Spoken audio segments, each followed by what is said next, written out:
Thank you all for joining us for what is always an inspirational and uplifting event. Although we miss the opportunity to gather in person, we hope that more people are able to join us from across the state and the country. I'm Melissa Barnett, the director of the Frances McClelland Institute for Children, Youth, and Families.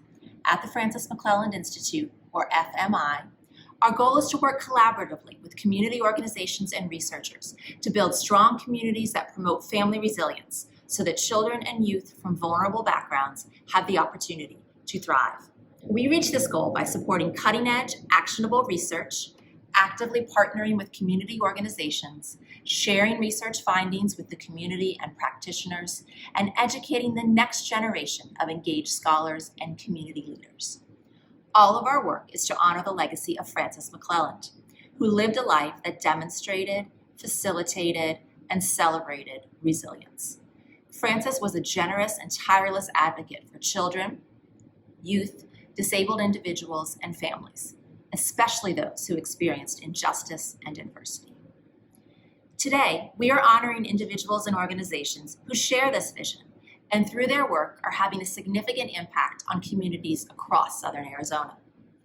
This year, for the second time, we are also honoring the legacy of another visionary in our community, the late Richard Elias, whose positive impact will be felt for generations to come. As you'll soon learn, this year's awardees have made significant contributions to critical issues in our community, such as combating homelessness, building community resilience and strengths, pursuing social and legal justice, providing voice and representation for marginalized individuals, and stepping up to be positive forces for change in the midst of the pandemic. We hope that by the end of this event, you feel inspired and ready to join our awardees, the Frances McClelland Institute, and our partners to build better, more just communities where children and families have opportunities to thrive. Good evening. Ani anabjegek Jessie Navarro. Ani gi jukshantam, ani gaha jes boy that gamajit. Walgi with jukshan. Good evening, everyone. My name is Jessie Navarro. I reside in Tucson. I come from the Tohono Nation, Coalfields community in the Babakiri district. And I want to welcome you all this evening to a very special event.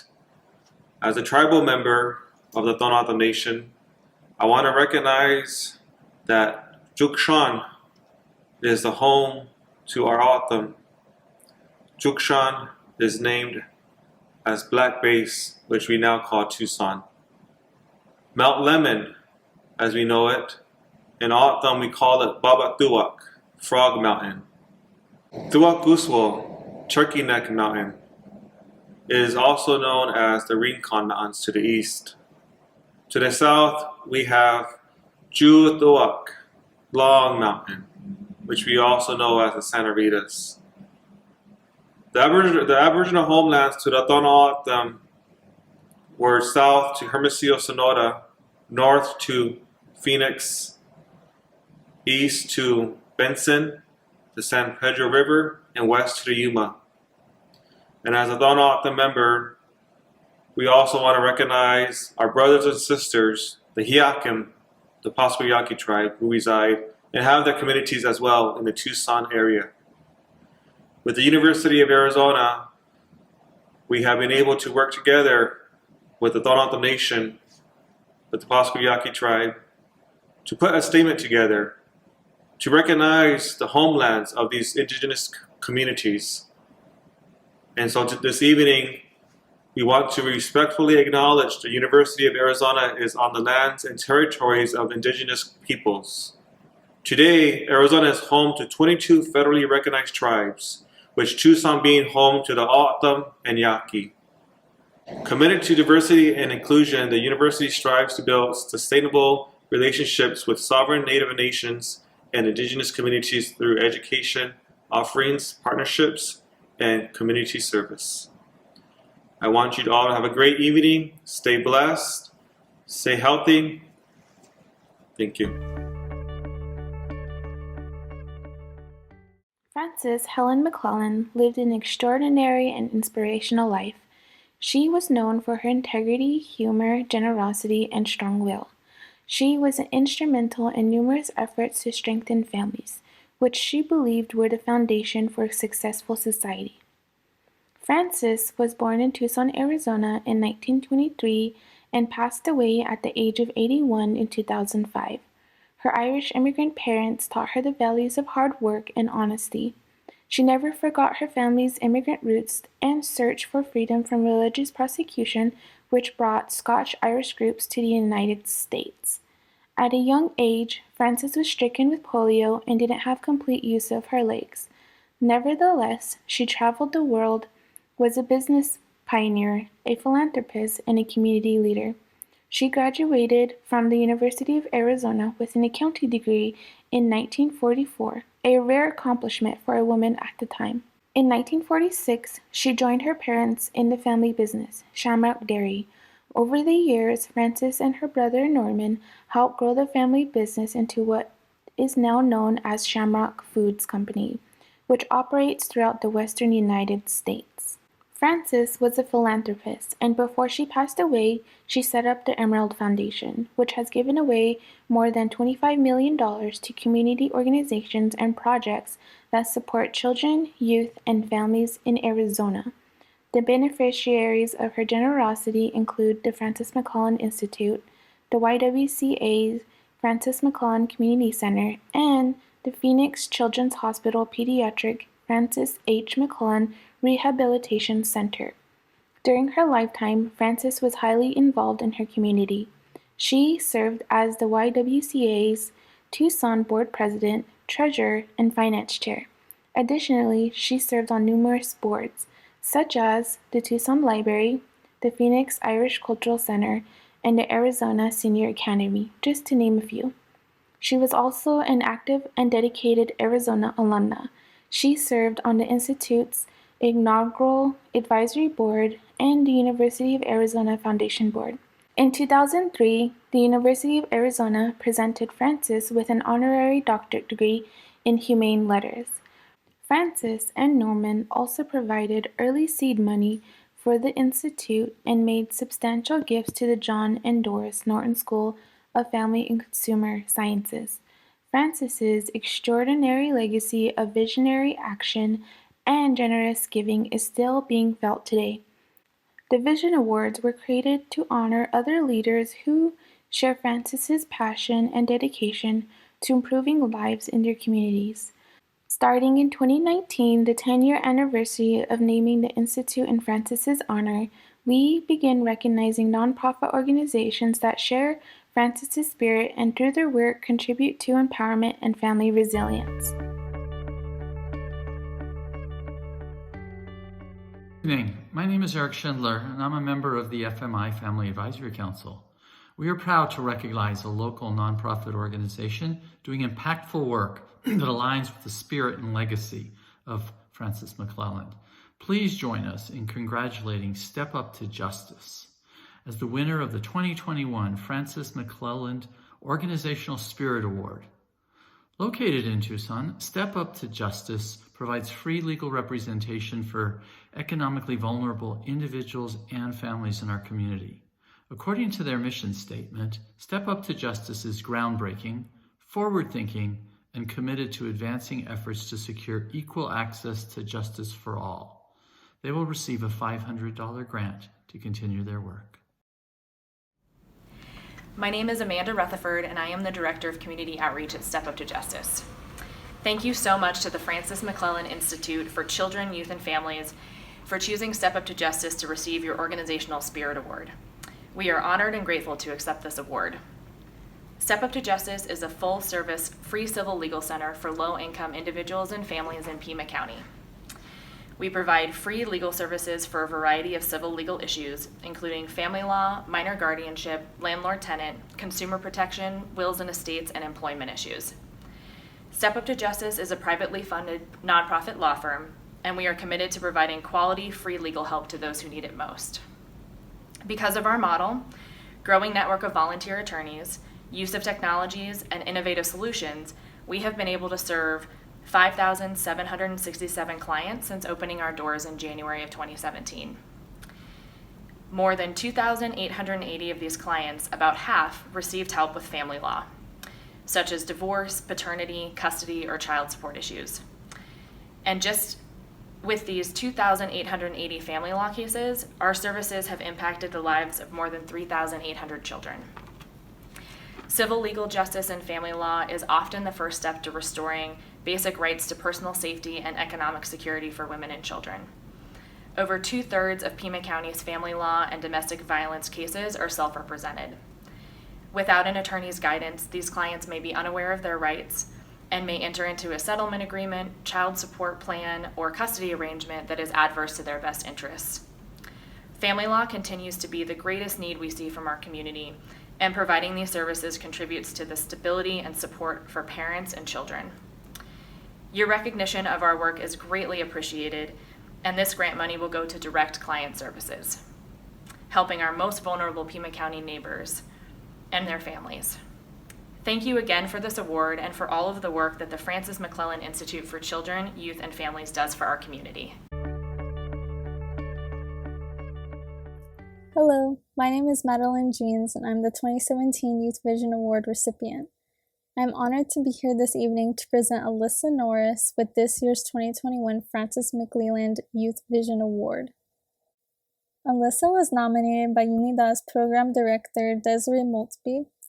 Desiree describes Alyssa as an inspirational, confident, and thoughtful leader. Alyssa is a cohort member of the Women's Foundations of Southern Arizona's UNIDA's Teen Philanthropy Program. This program gives young women like Alyssa the opportunity to gain hands-on experience in community service, leadership, social justice, and grant-making, all centered around helping to improve the quality of life for women and girls in Southern Arizona.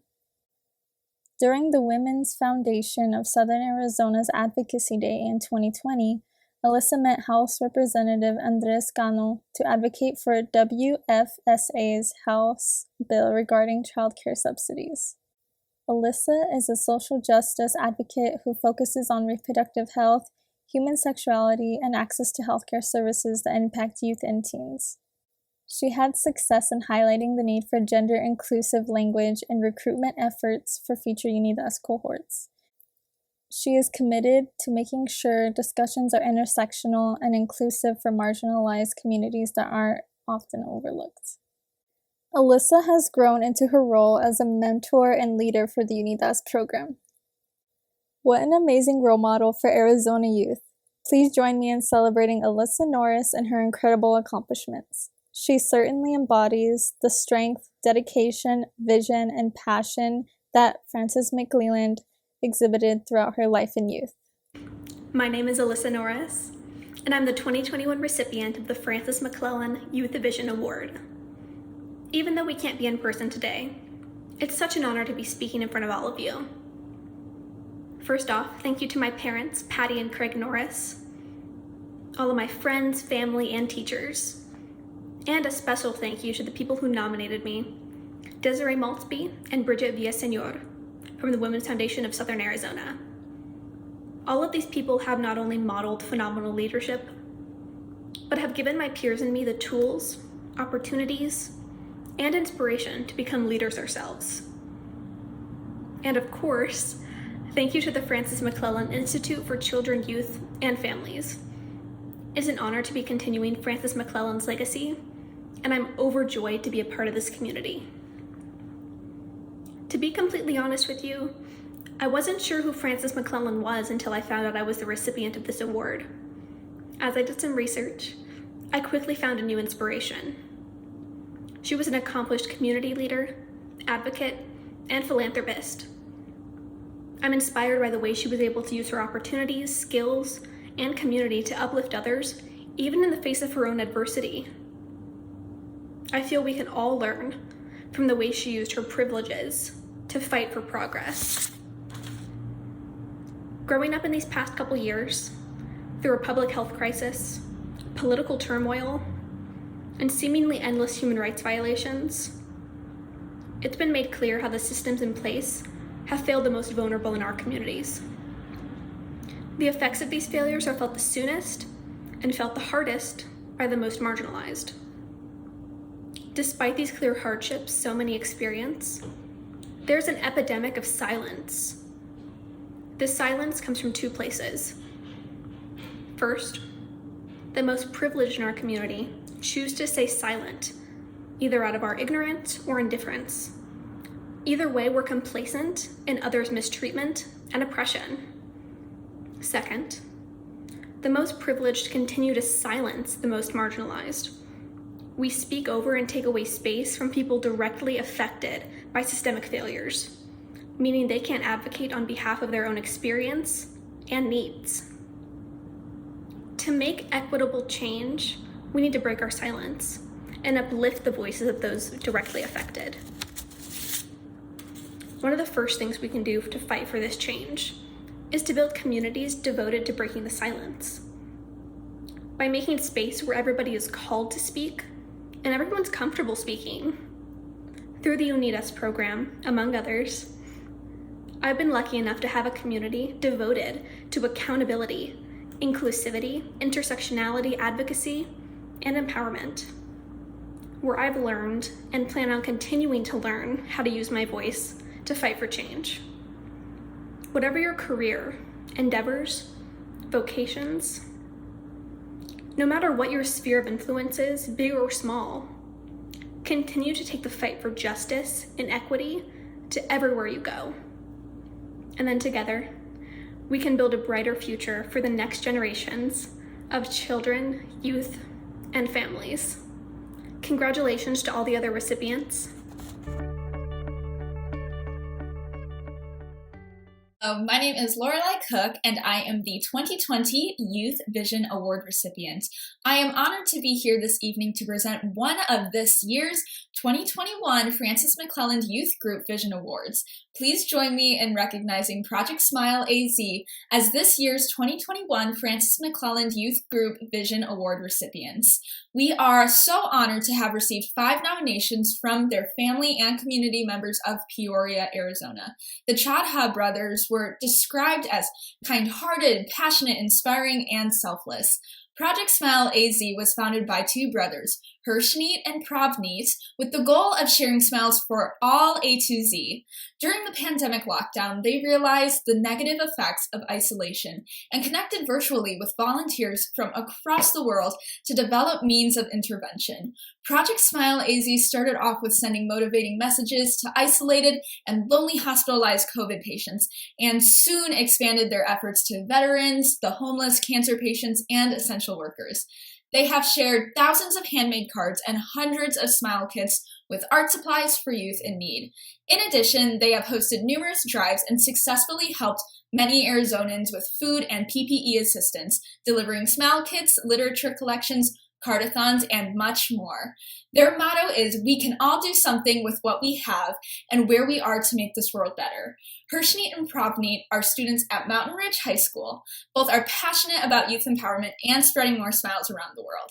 What amazing role models for Arizona youth. Please join me in celebrating Project Smile AZ and their incredible accomplishments. They certainly embody the strength, dedication, vision, and passion that Frances McClelland exhibited throughout her life and youth. I am honored to have received the Frances McClelland Youth Vision Award. I would like to give a special thanks to my family and everyone who nominated Project Smile AZ for the award. We really appreciate it. Ever since I was young, I've always loved helping people, and I've always wanted to give back to the community I was raised in. We founded Project Smile AZ during the lockdown to share smiles for all. We first started making handmade cards for COVID patients when the lockdown happened to motivate and positively impact those who were affected by the virus. We got a lot of positive feedback for it, so we made more and branched out to making cards for cancer patients, homeless people, veterans, and most recently, firefighters and first responders. Others wanted to help us, but they didn't have enough resources to make any cards, so we started making card kits. We've shared these kits with the Child Crisis Center of Arizona, Children with Disabilities at Axel, the Welcome to America Project, and with homicide survivors.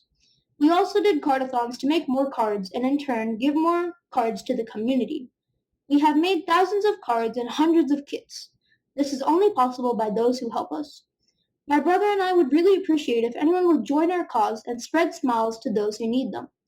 Project Smile AZ is a project anyone can join and help to spread smiles for all from A to Z. Thank you so much.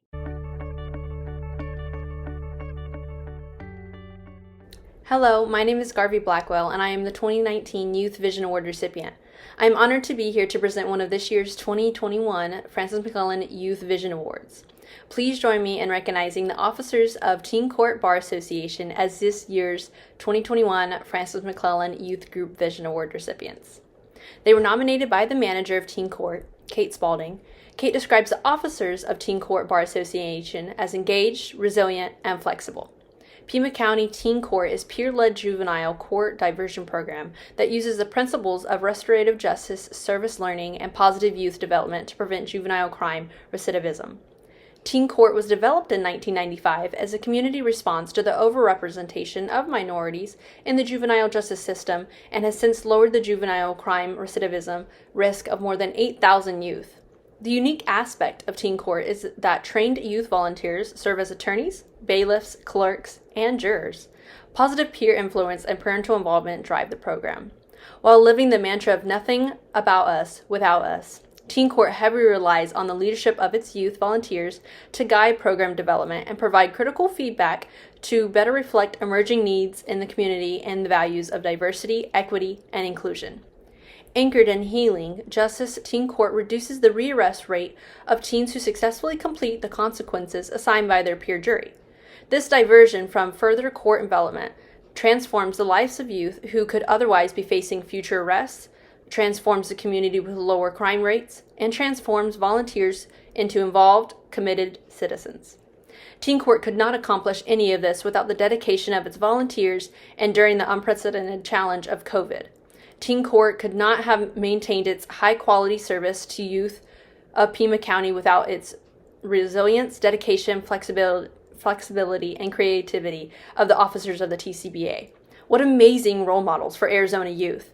Please join me in celebrating the officers of Teen Court Bar Association as their incredible accomplishments. They certainly embody the strength, dedication, vision, and passion that Frances McClellan exhibited throughout her life and youth. My name is Nina. Last year, I was the president of the Teen Court Bar Association, and I'm currently a freshman at Georgetown SFS. On behalf of the Teen Court Bar Association, I would like to say thank you for affording us the honor of the Frances McClellan Youth Vision Award. To begin, I'd like to emphasize the entirely youth-run structure of this organization, of which I am so proud, that continues to serve the youth of Pima County, online last year and in person this year. This entire organization is youth-focused and youth-run, and during the time of the pandemic has proved to promote youth resilience as well. I'm Nathaniel, and last year I was the secretary of the Bar Association. Transitioning our programming online definitely was a challenge, but the ingenuity of our volunteers meant that a mere 10 days after the lockdown began, we had our first virtual hearing. While the structure of each online hearing varied significantly from what each of us was used to, we still managed to continue our work in restorative justice from the safety of our homes. On top of this, we were able to onboard new volunteers in a series of online trainings, and we even led mock hearings to help these volunteers gain experience with the Teen Court process. Ultimately, everybody at Pima County Teen Court helped ensure our transition online ran smoothly.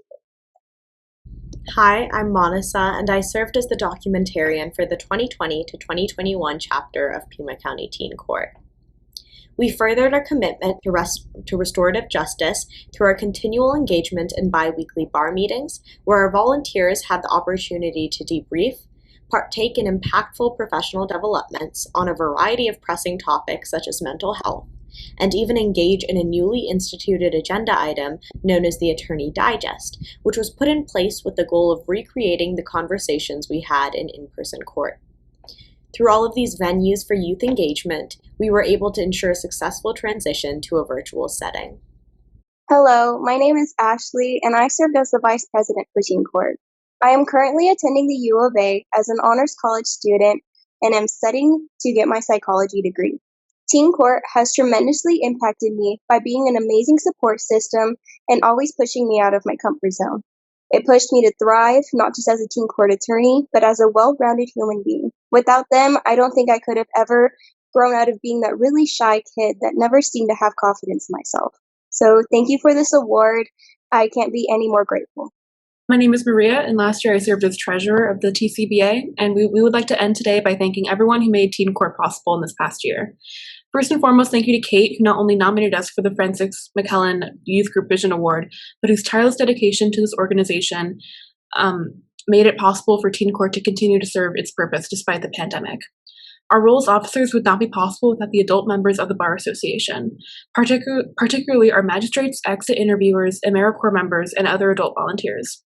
Thank you to the Frances McClelland Institute for giving us an opportunity to share our work with the community and taking the time to acknowledge the role of youth in Tucson. Thank you.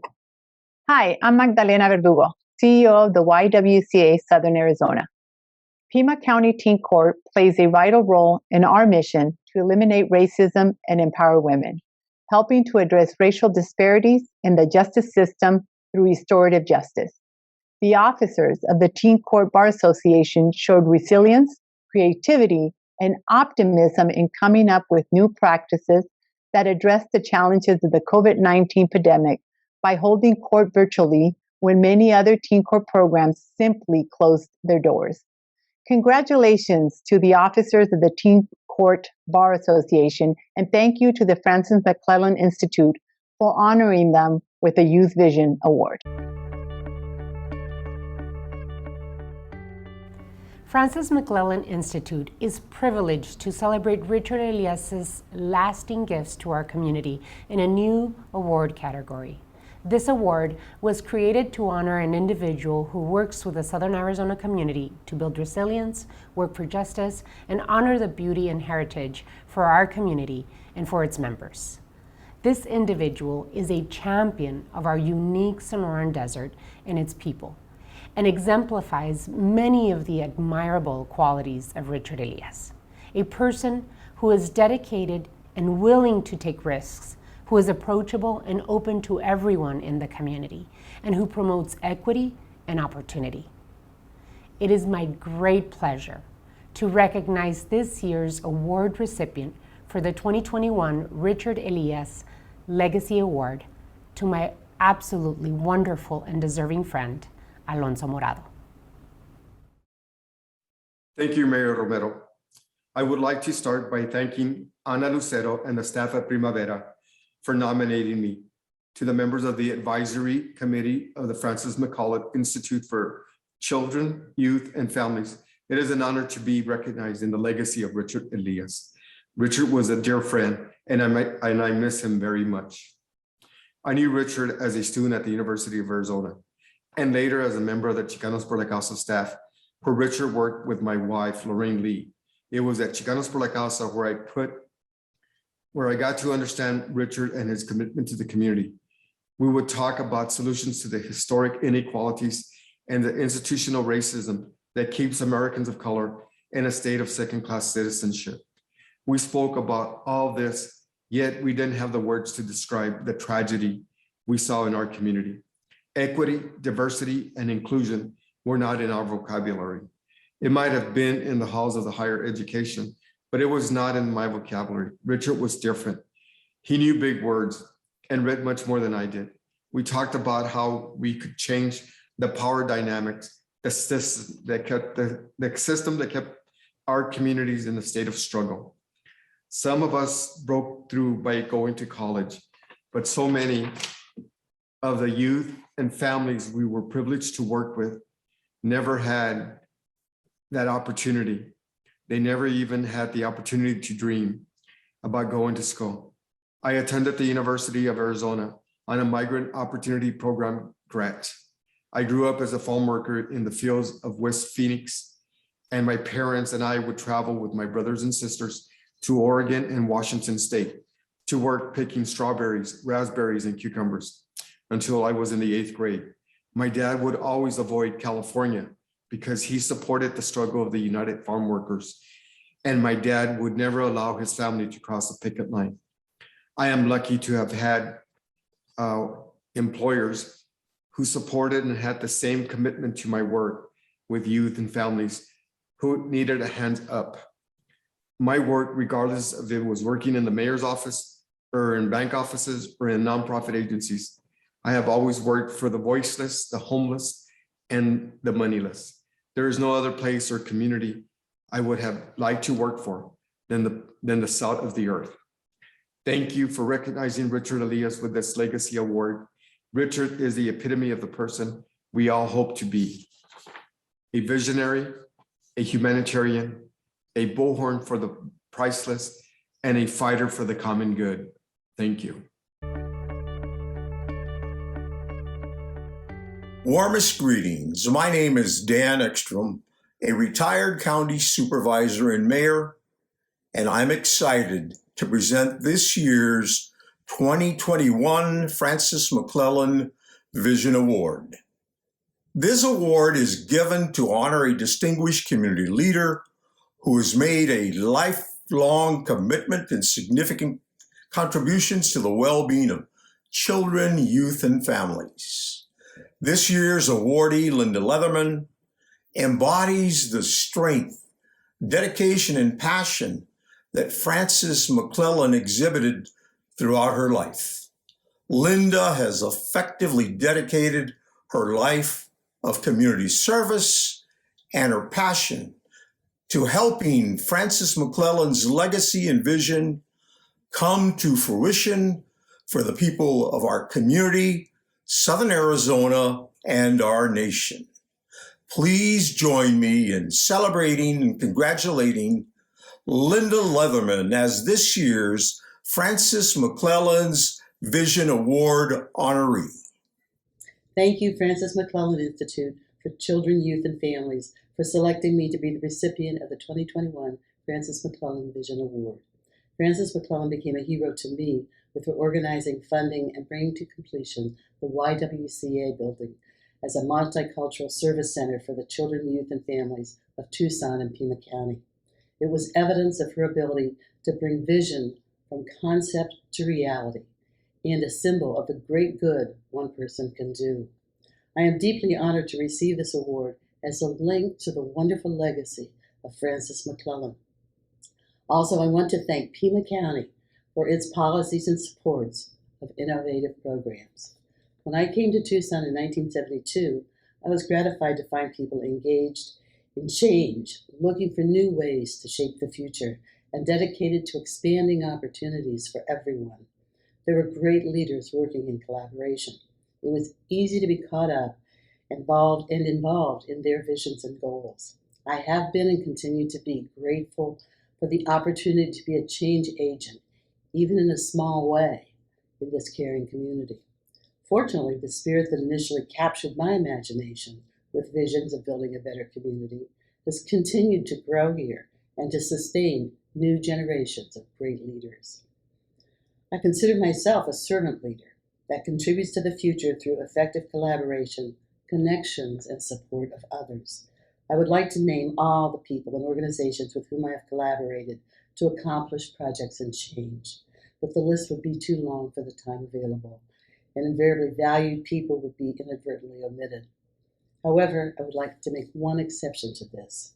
I want to give credit to Congressman Ed Pastor for naming me the director of his Southern Arizona office. That position gave me many opportunities to support individuals, communities, organizations, elected officials, and future leaders. The relationships developed during that time have been the foundation of my work with Pima County as the faith-based and community initiatives coordinator. By building on the foundation of those earlier relationships, I was able to build bridges that created networks and interactions within the faith community that were beneficial in small ways and at times grew into strong forces for change. Grandparents created laws that enhanced their care of children. People worked together to eliminate loans with huge interest rates. The many faith organizations that provide food, shelter, and social services to the needy in our county are being recognized for that excellent support. The success of these strategies in achieving a vision of collaboration between Pima County government and the faith-based community is perhaps best evidenced by the faith-based groups providing testing and vaccine sites for county services during the COVID-19 pandemic. Thank you to the many activist people in this community that keep our help for one another and our hope for the future growing and expanding. A special thanks to the Frances McClellan Institute for recognizing the value of this work. Recognition inspires continuing efforts and ongoing collaboration. Thank you. Congratulations to all the winners. Thank you for joining us. Thank you to our generous sponsors, especially the Community Food Bank of Southern Arizona, Child and Family Resources, and the Primavera Foundation, our top sponsors, and to all of those who contributed. Special thanks to all the people who made this event possible, including FMI Advisory Council members who served on award and event planning committees. Amy Graves, Josefina Ahumada, Katie Zeiders, Garby Blackwell, Bonnie Posada, Ana Lucero, and Eric Schindler. Thank you very much to our award presenters, including former Youth Vision Award winners, as well as Dan Ekstrom and Mayor Regina Romero. This event would not have been possible without the outstanding contributions of Ali Sosi Harvey, FMI Program Coordinator, who organized, produced, and directed this virtual awards ceremony and the award selection process. We hope to see you in person and online again at our future events. The pandemic has made the work of FMI and all of our partners more urgent than ever, as it has exacerbated long-standing social, educational, health, economic, and racial inequities. At the same time, the challenges associated with the pandemic have highlighted the importance of family relationships and positive social connections. If you haven't visited our website or haven't done so recently, I encourage you to check out our resources and updates. Please follow us on social media and sign up for our listservs. If you are able, we welcome any donation you can make to help us continue to expand our work, to support research, build community partnerships, and get timely, research-based information into the hands of service providers and families. We hope you partner with us in our mission to build strong communities that promote family resilience so that all children, and especially those from marginalized or disadvantaged backgrounds, have the opportunity to thrive. Finally, please join us in celebrating this year's award winners and their incredible accomplishments now at our live Zoom gathering. Thank you. Take care.